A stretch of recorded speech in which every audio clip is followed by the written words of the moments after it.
Salam jumpa sahabat M2TV, media informasi, saluran edukasi dan sarana diskusi yang akan selalu siap mengupas data menjadi fakta, menyajikan informasi dan berita terpercaya. Biar sahabat M2TV menjadi tahu dari yang belum pernah tahu. Dan kali ini kami akan mengulas tentang Pak Prabowo lupa ya. Dulu Pak Jokowi tukang andong, sekarang nempel kayak perangko.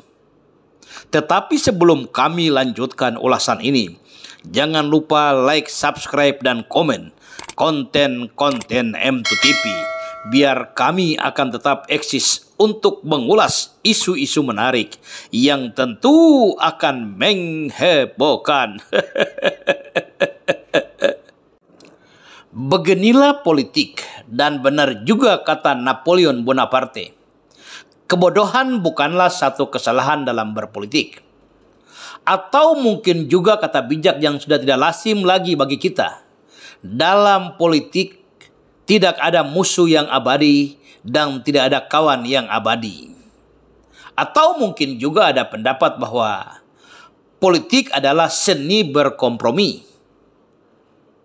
Dan sekarang, kalkulasi politik terus bergulir mengikuti perputaran bola liar penentuan pasangan calon presiden dan wakil presiden oleh partai-partai pengusung. Walaupun sudah sangat mengkerucut tiga tokoh terbaik bangsa ini dan secara politik mendapat dukungan dari partai-partai politik masing-masing, Anies Rashid Baswedan akan diusung oleh Partai Keadilan Sejahtera, Partai Demokrat, dan Partai Nasdem. Prabowo Subianto akan diusung oleh Partai Gerindra dan Partai PKB. Dan Ganjar Pranowo akan diusung oleh PDIP, Partai Hanura, Partai P3. Dari ketiga bakal calon ini, hanya Ganjar Pranowo yang telah mengantongi persyaratan penuh memenuhi threshold 21%. Dan mantap untuk ditetapkan sebagai calon presiden Republik Indonesia tahun 2024. Untuk Prabowo Subianto dan Anies Rashid Baswedan, selagi belum penandatanganan berita acara partai pengusung di KPU, sangat berpotensi akan ada kegagalan capres atau bongkar pasang koalisi pengusung ulang. Persaingan elektabilitas ketiga figur bakal calon presiden semakin ketat.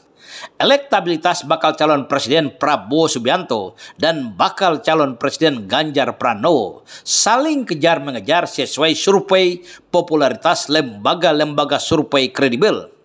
Terkadang Ganjar Pranowo menempati urutan teratas, kemudian diganti lagi dengan Prabowo Subianto menduduki teratas.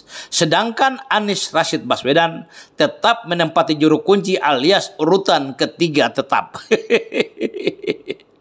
Hasil survei bukan segalanya untuk menentukan kemenangan bakal calon dalam kontestasi demokrasi. Tetapi setidak-tidaknya hasil survei dapat dijadikan alat ukur bagi pasangan calon dan tim pemenangnya. Karena faktanya, hasil pemilihan Presiden Republik Indonesia tahun 2014 dan tahun 2019 sangat simetris dengan hasil survei lembaga-lembaga survei terpercaya di Indonesia. Untuk mempertahankan dan meningkatkan elektabilitas masing-masing bakal calon, berbagai cara sudah pun dilakukan, mulai dari menjumpai masyarakat secara langsung dalam pertemuan-pertemuan terbuka, mengikuti kegiatan-kegiatan masyarakat baik keagamaan maupun sosial, mengeluarkan serangan verbal atas kebijakan bahkan tingkah laku pribadi lawan, membuka aib lawan walaupun itu hak individu yang tidak mengganggu kepentingan siapapun. Bahkan pura-pura menjadi Islam pun ada. Beginilah wujud politik sesungguhnya.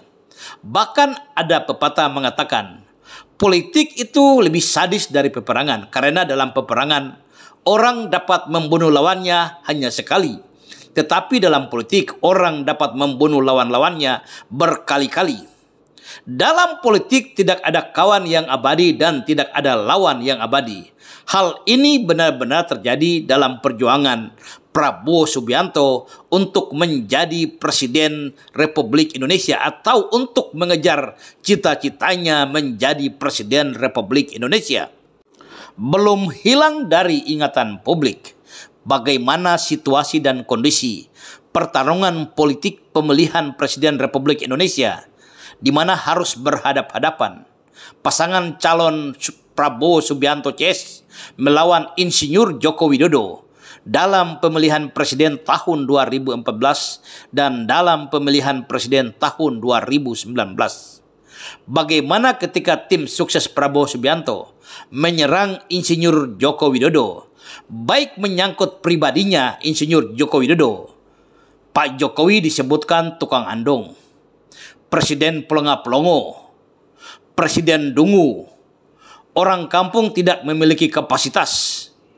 Insinyur Joko Widodo dan keluarganya dihina bahkan difitnah sebagai anak seorang tokoh Partai Komunis di Jawa Tengah. Pak Jokowi turunan Cina, agamanya tidak jelas. Dan 1001 umpatan fitnah dan cacian bahkan mungkin tidak cukup bagi mereka untuk merendahkan Insinyur Joko Widodo. Tetapi takdir berkata lain.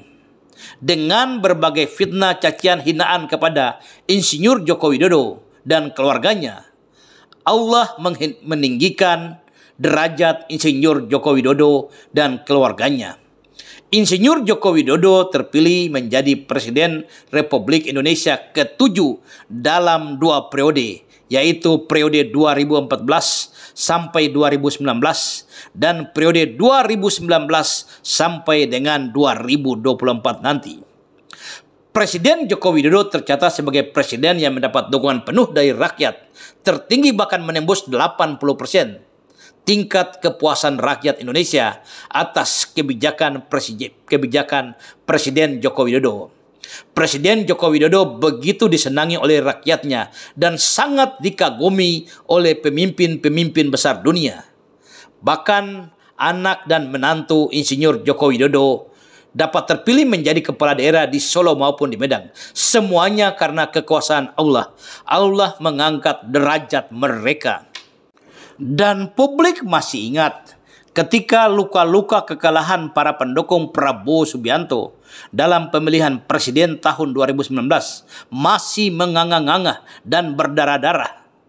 Dengan mati-matian mereka mendukung Prabowo Subianto, mengorbankan harta dan tenaga, mencurahkan segala daya dan upaya.